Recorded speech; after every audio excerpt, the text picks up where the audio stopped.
Bryce with you here from Technibble.com, and in this video I'd like to share you what to do if you're pitching your MSP services but not landing any deals. So I see many people blame the location they're in, or the niche they're targeting, or even just a little bit of bad luck perhaps. It nearly always comes back to you not having a compelling enough offer. What can you offer prospective business that makes them think they would be absolutely crazy not to have it?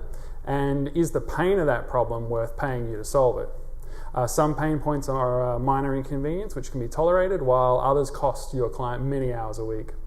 So you don't spout the usual remote monitoring and management just because end users don't necessarily see the benefit of that, but they may understand the troubles they're having with their email, for example.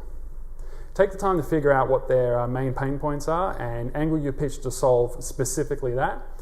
Tell them how much money it would save them, do the math for them, and make it super obvious that they'd be a lot better off with your services. For example, their existing email problems are resulting in missed work. How much is a single job worth to them when they miss it? How much does it cost for you to fix this problem? You can often find out what their main pain point is by straight up asking them, what is your biggest technology problem? The secretary or other gatekeeper often knows what the issue is, so you can usually don't have to dig too deep to even find out. So figure out a pain point, propose a solution, do the math how much money they will make or how much they'll lose without your services.